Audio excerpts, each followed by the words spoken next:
Ayun, good morning mga boss. Bali, nakiusap yung kaibigan ko. Sabi niya, tapusin ko lang daw muna yung grills. Ayan, bali, nagtatrabaho lang kasi ako lang. Kaya hindi ako nakakapag-video ng habang nagtatrabaho. Kasi wala tayong magagawa pag wala tayong matatrabaho pag kada kilos natin video. Yun ang kaya nangyayari. Pagkatapos ko na lang gawin, dun ko pinapakita. Kasi wala naman tayong cameraman. Bali kasi nagtatrabaho dun sa kubo. Bali ako lang mag-isa. Labor ko lang yung isa.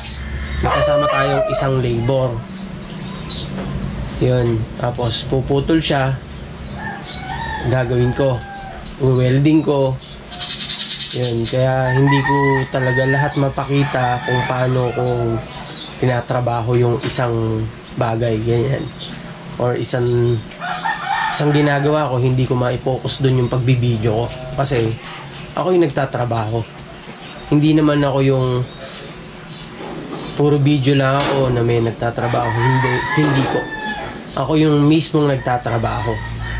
Kaya hindi ko maipakita lahat ng trabaho na ginagawa ko. Yan. Tuwing matatapos, dun ko lang na ipapakita. Kaya ganun lang yung nagiging video natin. Punta na muna tayo dun.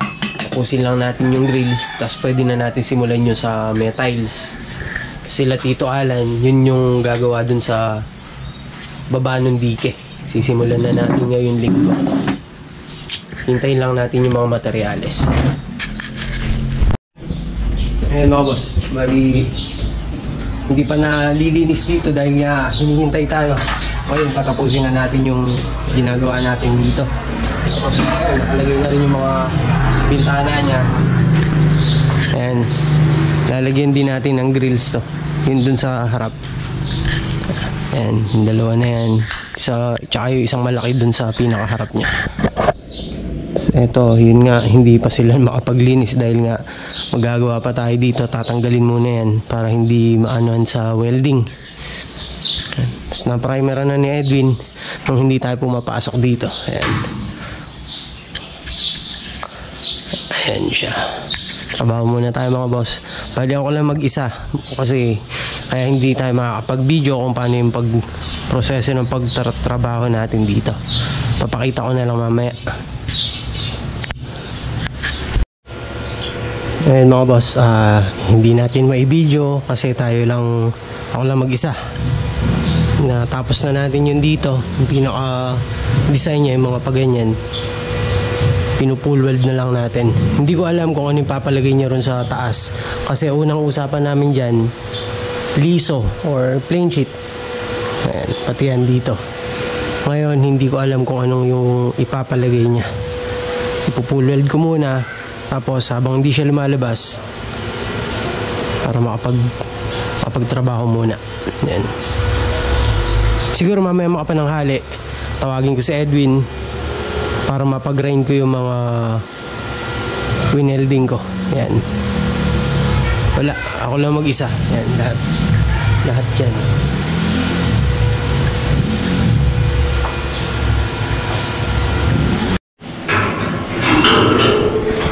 Ayan mga boss, tapos na yung pinaka-grills niya rito sa labas. Lahat, pati yung sa taas, grills lang din. Ngayon, nandito na si Edwin. Papakita natin kung anong gagawin niya. Ayan. Pero ako, maglalagay muna ng doorknob. Ayan. Tapos na tayo, may oras pa naman. Maglalagay pa tayo ng doorknob para dito. Ayan. May dati na siyang butas. Bubutasan lang natin para dito. Ayan. Yun dito. Let's go.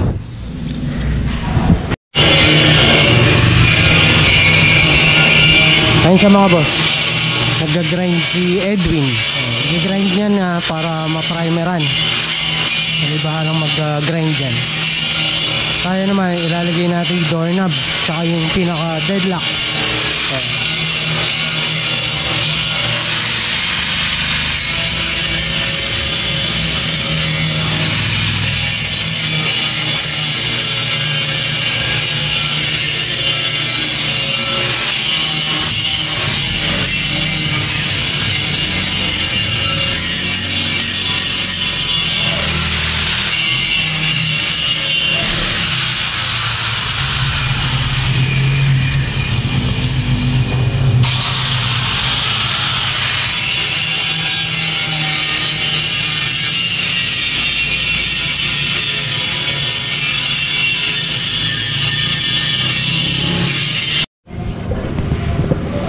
Ayun mga boss, nilayout natin yung para sa pinto, yung doorknob dito sa pinaka kwarto niya. Ito yung ilalagay nating doorknob. Ayan, yung digital doorknob.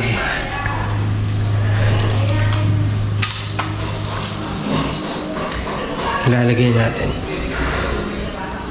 Yung ilalagay nating doorknob para dito sa kwarto. Ayan. Bukas na natin mailalagay ito kasi gabi na. Napos lang muna natin yung mga kailangan tapusin dun sa grills. Tapos dito na tayo sa loob.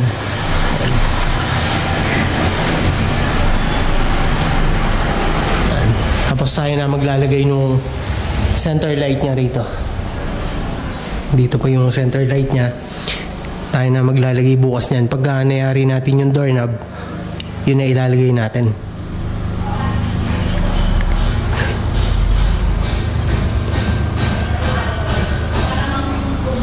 Kasama kaninang total may butas na to. Nilagay ko na yung isa. Pero yung para dito hindi pa natin nalagyan ng butas. Hindi pa rin siya pwedeng i-lock. Ayan.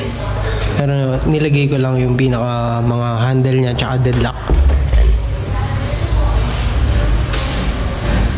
Hindi naman kasi tayo pwedeng mag-video habang nagtatrabaho.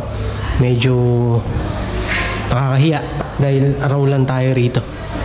Kung saan ang kontrata natin, pwede natin ilapag dyan yung camera habang nagtatrabaho tayo. Tapos maingay pa dahil nga nag-grind si Edwin. Yan. Konti na lang yung ginagrind niya yun sa labas. Tapos pintura na. Okay na yan. Dito na lahat tayo sa finishing touch. Tapos pintura. Siguro yung pinsan ko na lang ipapagpintura natin dito. Total wala naman siyang ginagawa or wala siyang trabaho sa ngayon. Kaya siguro siya na yung pagpinturahin natin dito para makalipat tayo dun sa mga ibang trabaho. Ayan. Tapos ayun mga boss, nandito na tayo sa bahay. Ayun nga, kasi gabi na, hindi natin namalayan yung oras kanina. Pero okay lang yun. Bukas pipilitin natin na maipakita lahat ng mga gagawin natin dun sa pag-layout, dun sa doorknob, paglalagay ng doorknob, tsaka yung paglagay ng center light. Yan. Tignan natin kung kaya nating i-video habang ginagawa natin. Yan. Kasi syempre nakakahiya dahil araw lang tayo dun. Kada minuto or oras binabayaran tayo doon, kaya nahihiya akong mag-video ng maramihan kasi hindi nga natin siya kontrata. Ayan. So, bukas titingnan natin kung kaya nating mag-video ng habang nagtatrabaho. Bukas na lang ulit mga boss. Thank you.